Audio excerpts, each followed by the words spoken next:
What's up, everybody? It's Anarka Akaza. I am here with a legend. What's your name, sir? Well, Ron. And you are in a band name. Well, I'm from the Beauty of Doubt. I'm with Non-Entities also now. What's non-entities? Non-Entities is a new band. It's our latest project. We released 2 EPs and an album already. Yeah. Is on we started about 5 years ago, something like that. Is it on the streaming services or anything? Yeah, it's on BandCamp, and we're saying, we're selling CDs and tapes also. But as for the Beauty of Doubt, so how did that band start? Well, it started. We planned to have like a cover band of not old, but classic punk rock bands like Dead Ends. Dead Ends was a huge influence, still is. Betrayed, Urban Bandits, and the I love your cover of Dreamer. Yes, so yeah, we covered that, but our bands basically fell apart, so we decided, let's form a band that writes our own music. We can still cover those bands whenever we want to. That's it. And one thing I noticed about the Beauty of Doubt, in comparison to a lot of other bands, you have a very psychologically deep touch to your music.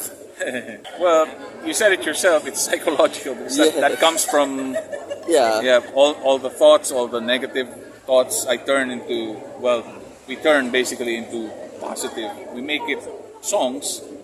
Yeah, our negativity, when made into songs, turn out to become positive because it's an outlet for us. I don't know if I've asked you this before, but are you considered an atheist? Are you religious? I would say I'm not an atheist because I'm not sure of anything. Atheist is too sure. Agnostic? I'd probably be an agnostic if you really want to classify it. Yeah.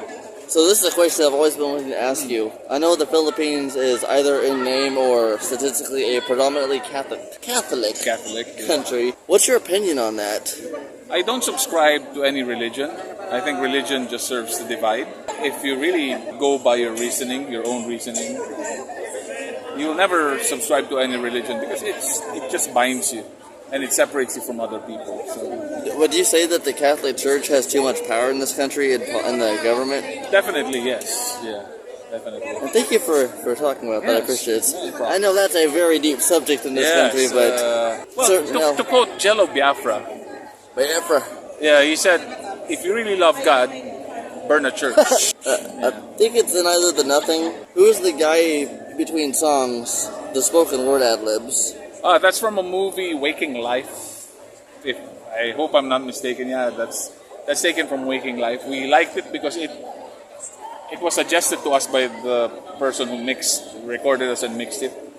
I think it fits as an intro to the songs that we wrote. When did the Beauty of Doubt start, you said? 2002 we started. Oh, yeah. 21 years. Yeah. Has your band ever received any social backlash for your deep takes on sensitive topics? Well, the only backlash that we got from there is, if you can even call that a backlash, was our song "Ampaw Nerkis." It was hitting on people who just use slogans but don't really live it. The message of that song is very simple.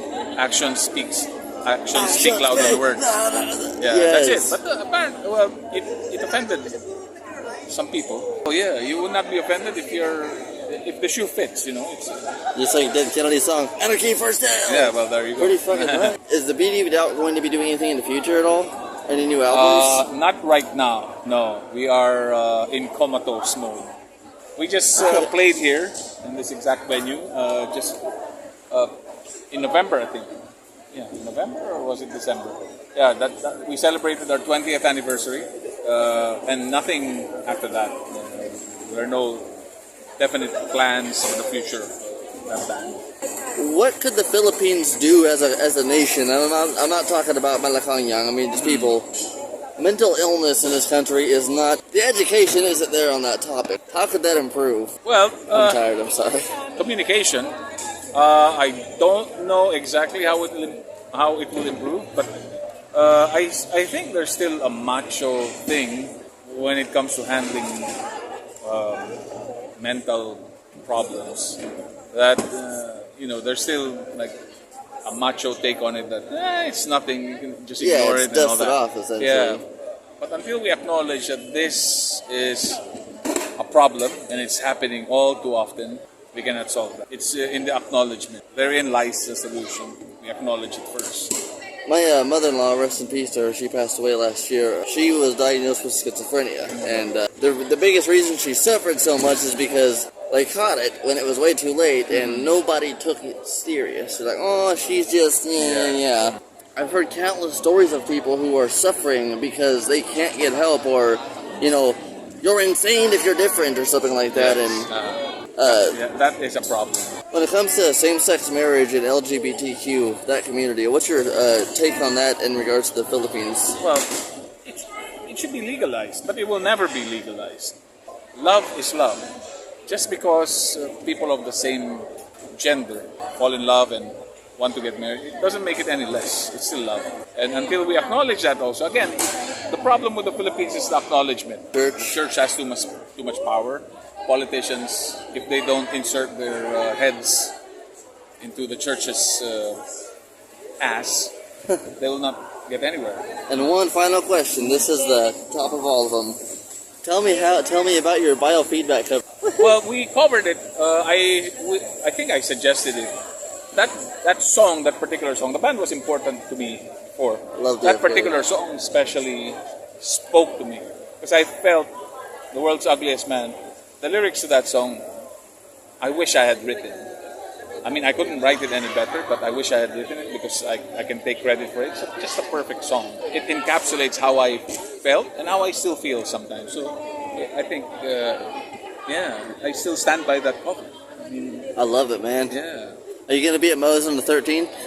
I will be there, yes. You're gonna see me act like a clown. All right. This is the first time I've actually performed live in 10 years, so is there anything else you wanted to say? That's it. Yeah. Thank you so much.